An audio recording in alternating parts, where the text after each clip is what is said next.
No G2G. Kenya government did not sign any contract with Saudi Arabia or the United Arab Emirates. Only the Ministry of Energy and Petroleum signed a deal with the state-owned petroleum companies in the Middle East.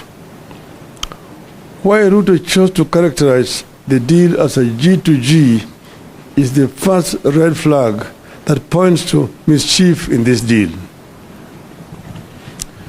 We now know that the characterization of this deal as a G2G was meant to shield the three Kenyan companies from paying the 30% corporate tax. I will return to this matter later. 2. The shilling has continued to fall against the dollar. The cost of oil has not come down since the deal was signed. 4. The scarcity of the dollar has continued. 5. The landlocked countries that depend on us for oil are abandoning our pipeline because it has become too expensive. In other words, the deal has not addressed any of the problems Ruto said it would. When Ruto initiated this deal, the US dollar to the Kenya shilling exchange rate was 132. Today, 6 months later, it is Kenya shillings 159 to the dollar. The cost of fuel shot up significantly after the deal. Why have things moved from bad to worse since the deal was signed? Well, the deal was a scam for which we now demand full disclosure and full accountability. It is corrupt and rotten to the core. It is state capture by Mr. Ruto and company and a conspiracy against the country. Ruto's collapsing the country while feeding Kenyans on lullabies. Other than keeping the cost of oil permanently high in Kenya, the deal is costing the country dearly in terms of trade in petroleum with the landlocked neighbors. It is shrouded in deep secrecy.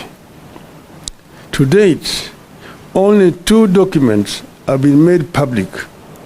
That is, the Master Framework Agreement with petroleum trading entities and the Open Tender System Modified Agreement with marketers.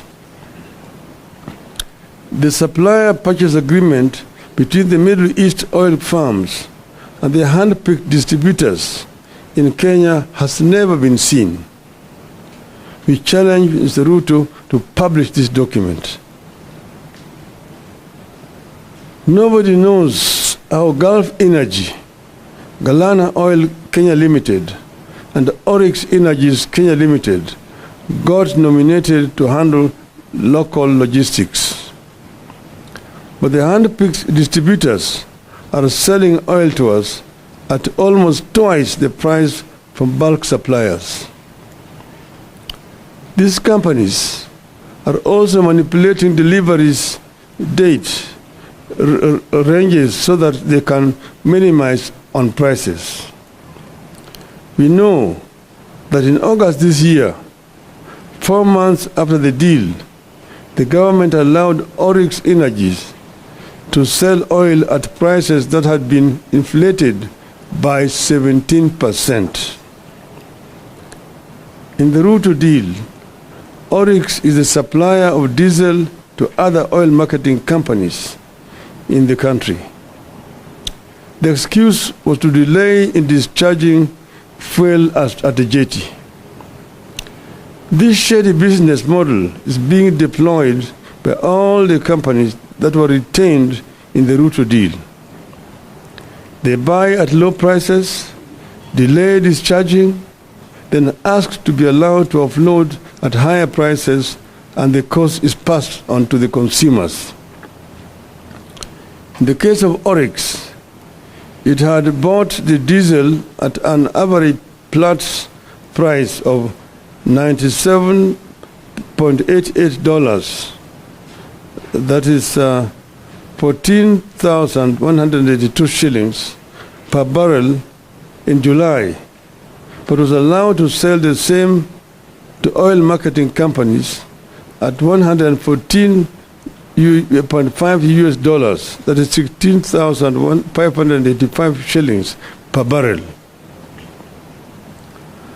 Some of the companies charging the higher prices deliver more cargo than they were contracted to deliver, forcing Kenyans to buy more of the oil whose prices are inflated, hence the permanent high prices of petroleum products. The ministry is changing billing month to allow the oil firms quote higher prices. For instance, cargo that was bought in July when the price was low is allowed to quote higher August prices and pass the burden to the consumer. The deal that Ruto hailed as phenomenal has resulted in high landed costs as a result of structuring of the contract. The faults include the double counting of some cost elements and fixed freighted premium, which sometimes are higher by up to $50 per metric ton. The cost is passed on to the consumers. It also lacks flexibility, which further exacerbates the pricing model. Uganda has announced that it will no longer purchase petroleum products from Kenya because middlemen have inflated prices by up to 59%, imposing too high a cost on consumers. The exact same scenario is prevailing here. The middlemen President Museveni is talking about are Kenya government officials. I repeat, the middlemen President Museveni is talking about are Kenya government officials. The deal has interrupted supply. Gulf Energy, which manages up to 50% of government importation, has been experiencing serious challenges securing letters of credit. This is because the single bank that was picked to provide the letter of credit is struggling with big bad loans. Consequently, there's delay for clearance of importers to offload oil. Ships are queuing at sea for up to 18 days, awaiting a confirmation of a letter of credit in order to discharge, while the Kenya Pipeline Company goes without operations for days because there is nothing to process. Then the companies incur demurrage, which is transferred to the consumer. Under the open tender system, that's the old system, demurrage costs are 45,000 US dollars per day for the biggest tanker docking at the port of Mombasa, and $31,000 per day for the second biggest vessel. But under the Ruto deal, demurrage has risen up to $70,000 per day. This cost is passed on to the consumers at the pump. You will have noticed that Tanzania recently reduced the cost of petroleum products from 1st of November, while Kenya's remain the same or just marginally changed. Tanzania said it was reducing prices because of decrease in the world oil prices by an average of 5.68%, while premiums for importation of petroleum products had decreased by an average of 13% for super petrol, also known as premium motor gasoline or premium motor spirit, and 25% for automotive gas oil or diesel. We will not hear that story here because of the corrupt dealings written into the Ruto deal. As ships accumulate extra charges on the high seas, the money sits in an escrow account in a local bank where it earns interest. It remains unclear who the beneficiaries of the accrued interest is. This deal has led to high cost of oil products sourced through the Northern Corridor transit route, that's Kenya route. The freight and premium rates for the May 2023 cargoes were higher in the Northern Corridor by 61% compared to the Central Corridor. Northern Corridor is the running Mombasa, Nairobi, Malaba, Kampala, and to DRC. The Central Corridor, the one that comes from Dar es Salaam all the way to Rwanda, Uganda, and DRC. That rise in freight and premium is reflected at the pump. That is what has pushed Uganda and other forward markets like South Sudan, Eastern DRC, Rwanda, and Burundi to consider importing goods through the Central Corridor or Tanzania route. Uganda is shifting to the Central Corridor, meaning that they are going to be using the port of Dar es Salaam or Tanga rather than Mombasa. The volume it ferries via Kenya pipeline has dropped by 52% from 70%. So other than making petroleum products ever more costly, the deal is going to kill the Kenya Pipeline Company as soon as this year. You need to know that it is the Ugandan market that earns the Kenya Pipeline Company foreign exchange. The transit volumes account for 51% of Kenya Pipeline Company's revenue, which stands at an average of 2.6 billion shillings per month. When the company loses in the volume transported, it results in higher tariffs, which is transferred to the local consumer in terms of higher cost of petroleum products. A 10% reduction in the transit volumes would result in a 5% increase in tariffs, which is reflected at the pumps in terms of cost of fuel. The change of route by landlocked trading partners will force a number of Kenyan oil marketing companies and logistic firms to close shop. Of course, this leads to job losses, loss of foreign exchange, loss of revenue for the country as a result of KPC losing transit share. Ideally, Kenya should have provided a pipeline and storage capacity allocation for Uganda market. Kenya should also have allowed the direct participation of the Uganda oil marketers in sourcing petroleum products through the Northern Corridor route. But because corruption was written into the deal, the Ruto administration could not allow neighbors in fear of exposure. Consequently, the KPC is set to lose substantial business to Tanzania. Uganda's shift to the Central Corridor will most certainly influence Rwanda, Eastern Democratic Republic of Congo, and South Sudan.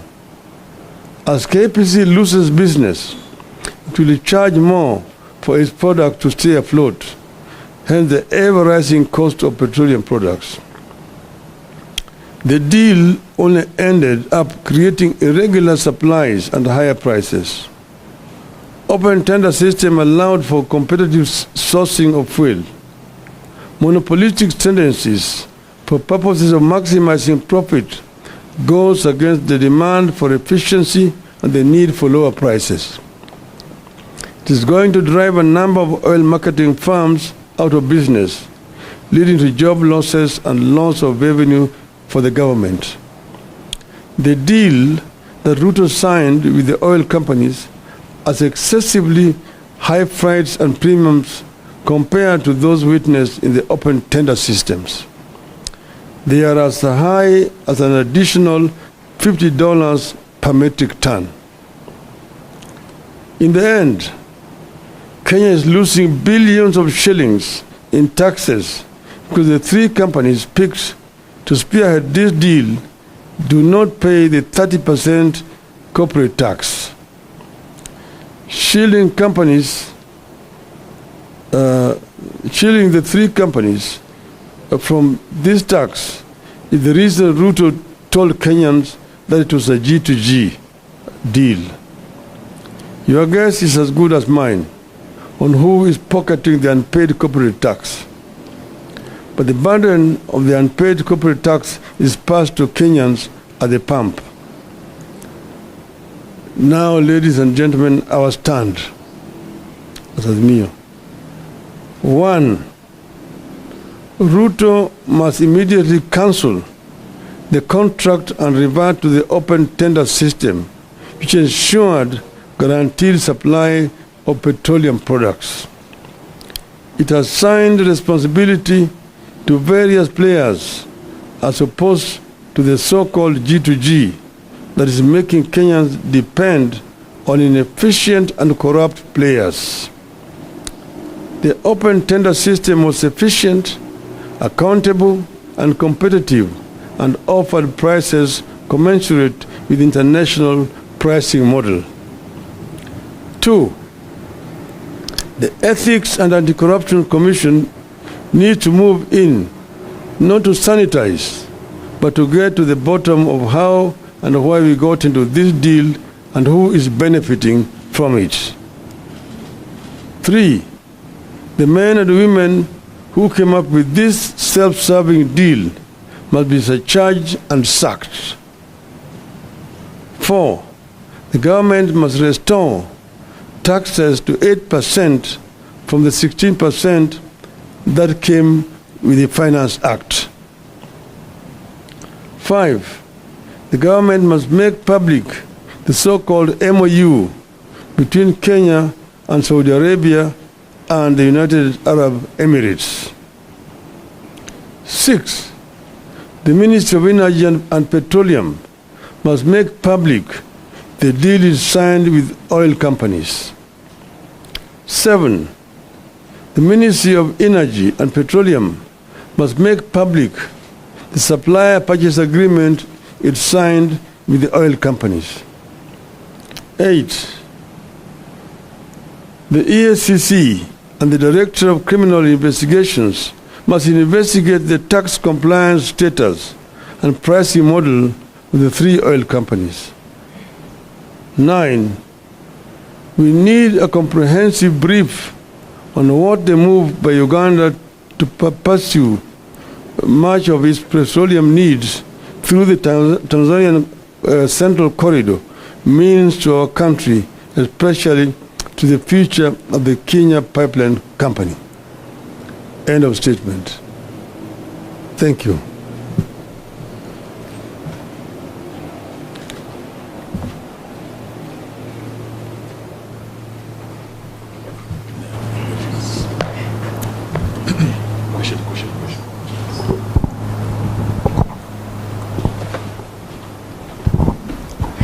Labda kwa Kiswahili, Mheshimiwa Raila, katika siku za majuzi tumeona kama kuna mfanyabiashara tata ambaye anadai kwamba mafuta yake ambayo alileta ilinyakuliwa na serikali. Labda kwa mtazamo wako unaweza semaje kuhusiana na hayo? Kisha cha pili, where does this revelation of yours now put the ongoing national dialogue talks? Thank you. Yeah. Yale ambayo yanafanyika, hiyo wafanyabiashara yenyewe inadhihirisha ukweli. Yale ni wale watu ambaye wametofautiana pamoja. Sasa mwingine anasema huyu hii shehena ni yangu, mwingine anasema hii shehena ni yangu. Wale pamoja. Hata wewe mwenyewe unaweza kushangaa yale ambayo yanafanyika. Mbona kama kuna shida mtu anashikwa usiku anafungwa macho? Kwa sababu gani? Kama jamaa hajaiba, hajafanya chochote. Kama hata yeye ni mwizi, mbona ashuke mchana na apeleke mahakamani? Ni wao wezi wawili wanashikana peke yao. Upande mwingine, sisi tuko na washirika wetu ambao sisi tulituma kwa yale mazungumzo. Mmoja wao ndugu Eugene Wamala yuko hapa. Sisi tuliwaambia katika yale majadiliano kuna maneno ambayo sisi hatuwezi kuacha nje. Tuweka masharti, atukuna maneno ambayo mpaka tupate suluhu, hasa yale ambayo yanahusu wananchi wenyewe. Kwa mfano, moja yao ni gharama ya maisha. Tumesema gharama ya maisha mpaka irudi chini. Hiyo ni moja ya masharti ya mazungumzo yetu. Ingine ni kuundwa kwa tume ya uchaguzi. 3 ni ukaguzi ya matokeo ya uchaguzi iliyopita. 4 ni mambo ya kutuingilia kwa vyama vingine vya kisiasa. Kuheshima kwa vyama vya kisiasa. Yale ya masharti. Lakini muhimu zaidi ni gharama ya maisha lazima irudi chini. Na wao wamesema vile inawezekana. Tumesema kwa mfano, ile ushuru waliweka kwa mafuta itolewe kutoka 16% irudishe pale iliyokuwako 8%. Hiyo ni moja yao. Na kadhalika. So tumesema kama hawawezi kukubali basi haviendi. Tumesema kama hawawezi kukubali yale, hiyo tunasema hakuna mazungumzo, hakuna maafikiano.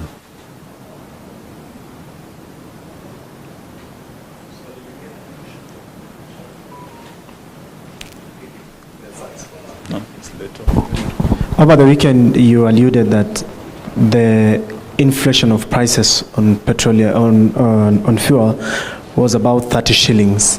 Maybe expound on that and how these you call cartels are fleecing Kenyans' pockets at the pump, and how much, by how much? No, I mentioned the other time, and you're going to find it in the statement that I've just read there, how prices are being inflated and then passed on to the consumer. I mentioned, for example, you'll find that you're being charged 217 shillings, but actual price would be 187 shillings. Now, where we are not sure is how that 30 shillings is being distributed, who is the beneficiary. But I've also explained to you how the whole of this process was conceived, how it was then executed, and how it is actually hurting the consumer down here. You'll find, for example, that ships are taking very long. They're waiting when letters of credit have not been confirmed, incurring demurrage charges. The demurrage charges themselves have also been increased. It used to be $45, $1,000 per day. It is now $70,000 under this deal. And all that is being passed on to the consumer. So what is happening here is a complete rip-off. People are paying for air, and these people are very happy with this.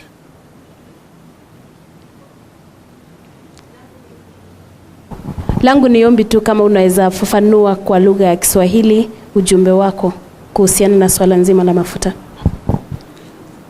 Tumesema kwanza tuliambiwa ati hii mpango ni serikali na kwa serikali. Yaani ndio kwa Kiswahili inaitwa G2G, government to government. Lakini thibitisho iko hapa ya kwamba sio mpango ya serikali kwa serikali. Serikali ya Kenya hajaweka mkataba na serikali ya Saudi Arabia au ya Emirates. Hii ni kati ya wizara ya kawi yani ya wa Kenya na makampuni, moja ya Emirates na ingine ya kule Saudia, moja inaitwa Aramco. Alafu sasa wao hapa makampuni mengine matatu wamepewa kandarasi. Hakuna mtu anajua vile hizo kandarasi lipewa. Manake zamani kulikuwa na kitu ambacho inaitwa open tender system. Mimi kama nimeshakuwa waziri wa kawi wakati mwingine, chini yangu tulikuwa tunafanya makampuni yote ya kuuza mafuta walikuwa wanakubaliwa kushiriki kwenye tenda. Kufanya tenda, alafu unachukua yule ambaye kuna bei ya chini zaidi. Sasa hiyo kampuni ndio inapewa ruhusa ya kwenda kuleta mafuta na kuwauzia wale makampuni zingine hapa. Ikifika tena baada ya miezi mitatu, hiyo tenda nyingine inafanyika namna hiyo. Lakini sasa hiyo imetolewa. Sasa serikali ndio inanunua kutoka katika hizo makampuni mawili ya Saudia na ya Emirates, alafu inakuja kuuzia watu hapa. Lakini hata hakuna ubaya na hiyo. Kinafanyika ni kwamba katikati hapo wameweka vikwazo zingine, alafu ujanja zingine hapo ambayo wanazidisha naye bei. Kwa hivyo bei inakuwa juu zaidi kuliko kama ingekuwa inakuja under ile OTS system. Na hiyo bei yote inapitishwa kwa mwananchi. Mwananchi huko chini inabeba hiyo mzigo. Kwa sababu ya yote pale ambayo wao jamaa wanakula hapo katikati, hapa kuna hii panya ambayo inakula hapo katikati, hiyo ndio inasukumwa kwa wananchi hapa. Na kwa kila lita ambayo unanunua kuna shilingi 30 ambayo imewekwa zaidi juu yake. Na hiyo inakuliwa na hao watu katikati yao. Ndio tumemwambia Bwana Ruto, utuambie sisi hao watu ni kina nani? Na kwa hiyo unawajua, wewe ndio uliwaweka pale. Kwa sababu gani umeweka hao pale? Wananchi wanaumia hapa chini. Na swali Mheshimiwa Raila Odinga. Jina langu ni Sydney Chazima kutoka NTV. Swali la kwanza ni kuhusu tunamuita njeri wa mafuta. Sijui kama umesikia hilo swala kuhusu uagizaji wa mafuta kule Mombasa. Kuna meli ambayo imeshikwa ilikuwa na mafuta kuleta nchini. Je, mama huyu ni mmoja wapo ya wale watu ambao wanaongelea? Alafu swali la pili, tulimsikia Mheshimiwa Kalonzo Musyoka akisema hivi majuzi kwamba ikiwa mazungumzo ya uwiano kati ya Azimio na Kenya Kwanza hayataendelea mbele, basi mnaweza rejea katika maandamano. Je, hilo ni wazo sawia na lako? Kwanza hiyo swali ya pili, kwanza hawajamaliza. Hatutaki kuanza kutoa masharti sasa. Wakifika wakati ambayo itakuwa wametofautiana kabisa, kuna mafikiano, sisi wenyewe tutatoa taarifa yetu. Kwa wakati hii sitaki kutoa hata vitisho ingine. Itaonekana ya kwamba sisi tunatoa vitisho, manake hatutaki watu wawe na mafikiano. So bado tunawapatia fursa kuongea. Pili, huyo mama mafuta, huyo mama njeri wa mafuta, so mamona na unajua biashara ya mafuta, unajua gharama yake, pesa ambayo inatakikana ufanye biashara ya mafuta bilioni 17. Angalia sura yake kama